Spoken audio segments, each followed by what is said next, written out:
Hi, so today we'll be doing amendment of the constitution.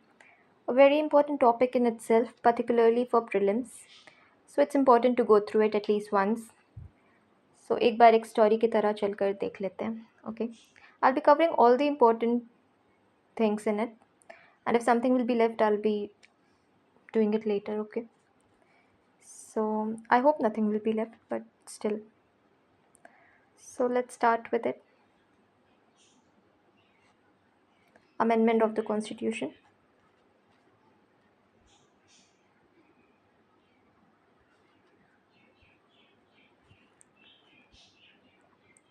So, first of all, it is very important to mention that in which particular article and part of the constitution it is mentioned. So, it is mentioned in Article 368. Very important article, yaad kar lo. Which part?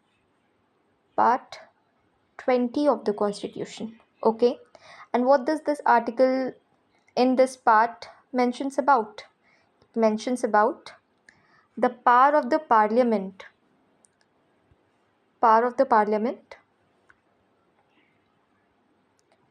to amend the constitution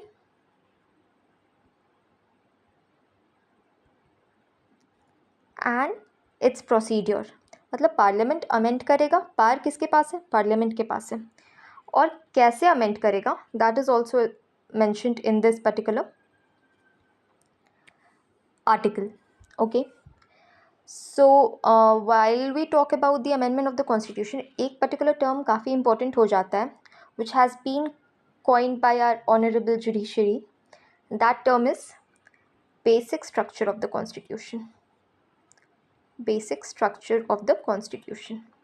So now I'll tell you the story behind how the basic structure came into force and मतलब क्या था the series of event that ultimately led us to the basic structure of the constitution, led the judiciary towards coining this particular term. Okay, so we'll start with कहानी शुरू होती है 1951 से, the famous Shankari Prasad case.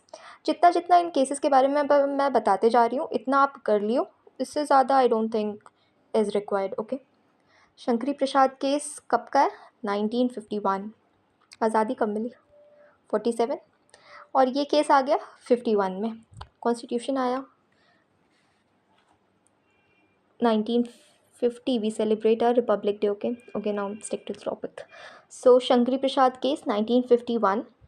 इसमें दो major चीज़ें हमें याद रखनी है जो मैं बता दे रही हूँ.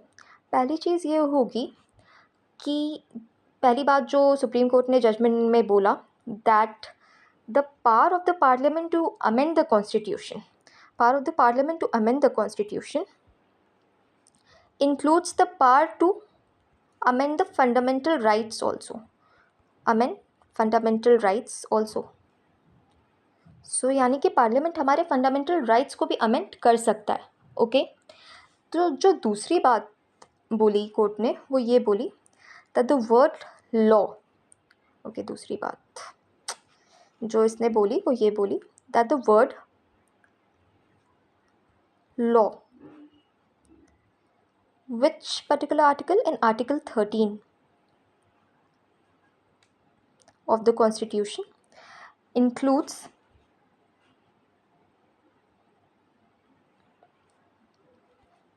the word law. In Article 13 includes the Constitutional Amendment Acts as well.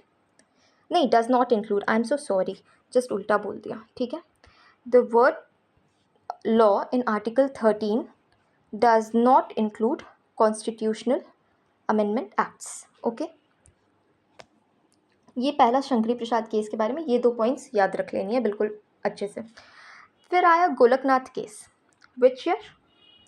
Golaknath case ये आया इन the year 1969. Okay, I think so, या 1969. तो इसमें केस ने अपनी पिछली दो कही बात जस्ट उल्टी कर दी. इतनी याद रखनी है, जो शंकरी प्रसाद केस में कहा उसका जस्ट उल्टा अभी बोल रहे हैं. क्या? कि the parliament can not take away fundamental rights. Okay, no fundamental rights can be taken away by the parliament. और दूसरी बात जो इन्होंने बोली वो ये बोली that word law in Article 13 also includes constitutional amendment acts. Okay, so मतलब पिछली जो दो बातें थी वो जस्ट अब यू टर्न ले लिया. फिर आए फंक्शन में हमारे लेजिस्लेचर. उन्होंने एक कॉन्स्टिट्यूशनल अमेंडमेंट एक्ट पास करा दिया विच इज़ पॉपुलर और याद रख लेनी है. That is the 24th constitutional amendment act. ठीक है, and it was passed in the year 1971. ठीक है, नाउ इस पर्टिकुलर कॉन्स्टिट्यूशनल अमेंडमेंट एक्ट में हमारे लेजिस्लेचर ने कहा that parliament can take away any fundamental right. ठीक है, the parliament has the power to take away any of the fundamental rights in which under which article 368. ठीक है, तो ये हमारे लेजिस्लेचर ने बोला. फिर आया हमारा the famous Keshav Nanda Bharti case. I hope आप लोगों ने इस केस के बारे में पढ़ा होगा. अगर नहीं पढ़ा है देन फ्यूचर में मैं इन डिटेल भी इसके बारे में एक्सप्लेन करूँगी. बट राइट नाउ इसके लिए बेसिक स्ट्रक्चर के लिए जितना रिक्वायर्ड है we'll do that. Okay, very important case. आ ही जाता है पेपर में, कई प्रीलिम्स में या मेंस में आपको मेंशन करना ही करना है इस केस में mostly. Okay, so Keshav Nanda Bharti case which year 1973. ये एक इम्पॉर्टेंट ईयर आया. और बेसिक स्ट्रक्चर से रिलेटेड यहाँ पे क्या हुआ, यहाँ कोर्ट ने जो अपना लास्ट गोलकनाथ केस में हमने पढ़ा था कि फंडामेंटल राइट्स जो है आप अमेंड नहीं कर सकते हो, और कोर्ट ने बोल दिया था कि आर्टिकल 13 के अंदर वर्ड लॉ में कॉन्स्टिट्यूशनल अमेंडमेंट एक्ट्स भी आते हैं. तो अब कोर्ट ने उसे बोला ओवर रूल कर दिया. ठीक है, सिंपली बोला दैट जो 24th कॉन्स्टिट्यूशनल अमेंडमेंट एक्ट है जिसके अंडर आप फंडामेंटल राइट्स अमेंड कर सकते हो या ले सकते हो. ठीक है, वो एक मिनट एनी यहाँ पे लिखना था, वो सही है. Over ruled Golaknath case. ठीक है, और साथ में upheld validity of what, upheld validity of उसके साथ के court validity of 24th constitutional amendment act. ठीक है, बोला चलो ठीक है आपकी बात मान लेते हैं, 24th कॉन्स्टिट्यूशनल अमेंडमेंट एक्ट सही है, उसमें कुछ गलती नहीं है. पर यहाँ पे कोर्ट ने एक basic structure of the constitution करके एक टर्म दिया. एंड यहाँ कोर्ट ने बोला that okay the parliament has the right to amend any part of the constitution including the fundamental rights, पर जहाँ पे basic structure of the constitution harm नहीं हो रहा हो, मतलब आप बेसिक स्ट्रक्चर ऑफ कॉन्स्टिट्यूशन के अगेंस्ट नहीं जा सकते हो. तो here is where basic structure of constitution एक इम्पॉर्टेंट टर्म आया हमारे पास. और उस टर्म को हम कोर्ट आज भी मानती है. उसमें क्या क्या चीज़ें आती हैं क्या नहीं, वो विद टाइम वो कोर्ट के अंडर है इंटरप्रेट करना. ओके, वो कोर्ट हमारी जुडिशरी इंटरप्रेट करती है. ओके, सो फिर क्या हुआ दैट अब लेजिस्लेचर ने एक स्टेप एक बार और कोशिश करी the famous 42nd constitutional amendment act से. ये भी काफ़ी इंपॉर्टेंट है. It's called a mini constitution in itself because इतनी सारी अमेंडमेंट्स हुई थी इसके अंडर दैट कॉन्स्टिट्यूशन को ही काइंड ऑफ पूरी चेंज करने की कोशिश कही जाती है. सो इसमें हमारे लेजिस्लेचर से ने कहा कि कोई भी जो कॉन्स्टिट्यूशनल अमेंडमेंट होगी can not be questioned in the court. No C constitutional amendment act can be questioned in any court. ठीक है, अब इस पे कोर्ट के पास जब ये केस गई, जो कॉन्स्टिट्यूशनल अमेंडमेंट एक्ट है जुडिशरी ने बोल दिया, लेजिस्लेशन ने पास कर दिया दैट आप कर ही नहीं सकते हो आप क्वेश्चन कोर्ट के अंडर. पर हमारे कोर्ट भी कम नहीं है. So then came the judgement of the Minerva Mills case. Okay, Minerva Mills case in the year 1980.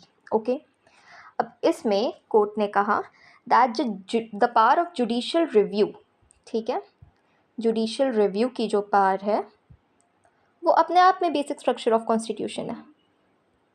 Is basic structure. So उस पे तो आप रोक लगा ही नहीं सकते हो, ठीक है, इन इटसेल्फ। तो ऐसी ऐसी तो कोई क्वेश्चन ही नहीं उठती है that any constitutional amendment you can not B question in the court. ऐसा कुछ हो ही नहीं सकता है, क्योंकि judicial review in itself is a basic structure of a constitution. So whether it be constitutional amendment act, whether it be anything else, can be questioned in the court. Okay, so that is all about the basic structure of the constitution. एक story की तरह याद कर लेना है ऐसे, just यही 2-3 important cases है इसमें, और आई गेस दो इम्पोर्टेंट इसमें आ रहे हैं इसके अंडर हमारे पास constitutional amendment act 24th and 42nd. Okay, just 24 and 42 है. Okay, so now we'll come to amendment of the constitution. तो ये जो पावर ऑफ अमेंडमेंट है, इसमें हमें याद रख लेनी है केशव नंदा भारती केस जो हमें बताया. The parliament can amend any part of the constitution, ठीक है. However it can not amend the provisions which form the basic structure of the constitution. तो इसीलिए अमेंडमेंट के लिए व्हाट इज़ बेसिक स्ट्रक्चर ये जानना ज़रूरी था, और ये मैंने बता दिया ऑफ द कॉन्स्टिट्यूशन. तो that is all about basic structure of the constitution. Now इसमें मैंने स्टार्टिंग में बोला दैट आर्टिकल 368 में द पावर ऑफ पार्लियामेंट बोला गया है to amend the constitution and its procedure. So now we look at the procedure. Okay, जो procedure इस पर्टिकुलर आर्टिकल में हमें लिखकर मिलता है.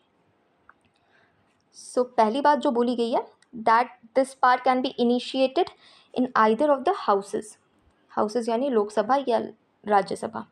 दूसरी बात जो एक इम्पॉर्टेंट बोली गई है that it can be initiated by a minister और प्राइवेट मेंबर. मतलब मिनिस्टर भी कर सकता है और प्राइवेट मेंबर भी इनिशिएट कर सकता है, ठीक है. सो ये एक दूसरी important either of the houses, either of the houses can be initiated by a minister और अ प्राइवेट मेंबर. नाउ इसमें no prior permission of president is required. Permission of president, okay, मतलब प्रेसिडेंट का prior permission required नहीं है. Okay, and the fourth important point is that it has to be passed by a special majority. ठीक है, special majority से पास होना ज़रूरी है भाई. सो स्पेशल मेजॉरिटी मतलब 2/3 of the members present and voting and 50% of the total membership of the house. I guess ये पता होगा.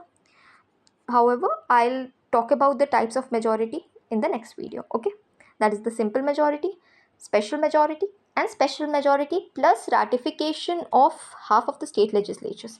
एक और point बता देती हूँ that कोई भी ऐसी अगर बिल पास हो रही है and उसमें उसके जो फेडरल प्रोविजंस होंगे, ठीक है, तो it has to be ratified by the state by a simple majority. Federal provisions जो होते हैं ऐसे बिल के, फेडरल प्रोविजंस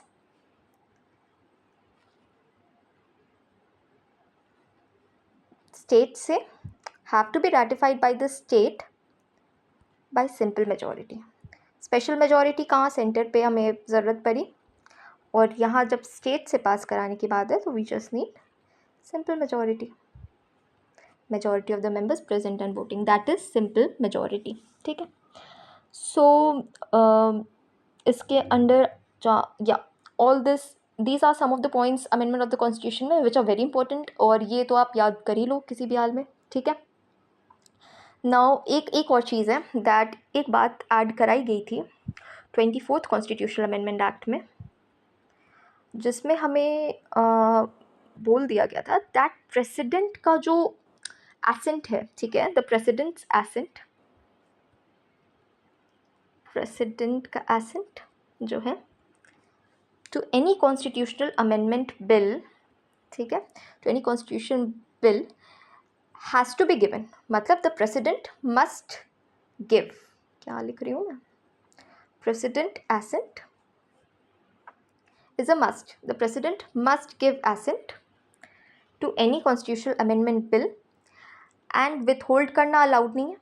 ना ही आप रिकन्सिडरेशन के लिए वापस भेज सकते हो. No withholding and no reconsideration. Okay, so ये पर्टिकुलर चीज़ें थी जो काफ़ी इंपॉर्टेंट है। एक बार शॉर्ट में मैं वापस से I just read it off for you. So amendment of the constitution, article याद रखना है 368 पार्ट 20 ऑफ द कॉन्स्टिट्यूशन, जिसमें मैंशनड है power of the parliament to amend the constitution and its procedure, मतलब पार्लियामेंट कैसे अमेंड करेगा। So amendment of the constitution में एक most important term is basic structure of the constitution, ठीक है। और बेसिक स्ट्रक्चर हमें एक स्टोरी की तरह याद रखनी है। Started with Shankari Prasad case 1951 which talks about which said two important thing. पहला कि the parliament can amend fundamental rights also, और वर्ड लॉ जो आर्टिकल 13 में है does not include constitutional amendment act. Then came Golaknath judgment 1969 में, ओके गोलकनाथ केस 1969 में, that इसमें जस्ट ओवररूल कर दिया शंकरी प्रसाद विच सेड कि fundamental rights can not B taken away and word law in article 13 also includes constitutional amendment acts. Then I legislature into picture which gave forward 24th Constitutional Amendment Act of 1971, ठीक है। Now इसमें हमारे constitutional amendment करके ये बोल दिया गया that any of the fundamental rights can be taken away और amended under article 368. Then came the famous important, very important, बार बार प्रीलिम्स में क्वेश्चन आए हैं, the case of Nanda Bharti case of 1973. इसमें बेसिकली द कोलकनाथ केस जो था उसे ओवररूल कर दिया कोर्ट ने और 24th कॉन्स्टिट्यूशनल अमेंडमेंट एक्ट को बोल दिया okay fine, but then gave the term basic structure of the constitution. Now the parliament has the right to amend any part of the constitution except the provisions which form the basic structure of the constitution. Now basic structure क्या है? It is subject to interpretation by the court. Okay. Then came the 42nd Constitutional Amendment Act of 1976, okay, which said that no constitutional amendment act can be questioned in any court. Just a second. Yeah, so 42nd Constitutional Amendment is done, which said that no constitutional amendment can be questioned in any court.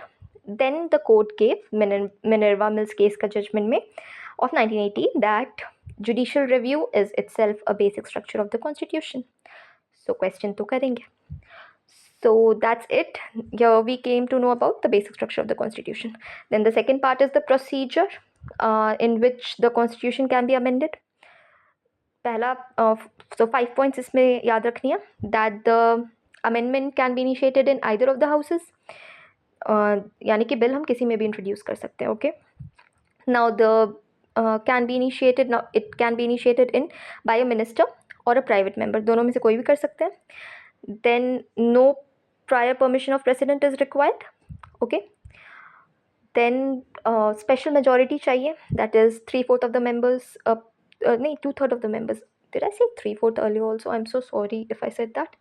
So 2/3 of the members present and voting चाहिए, and plus we also need 50% of total membership.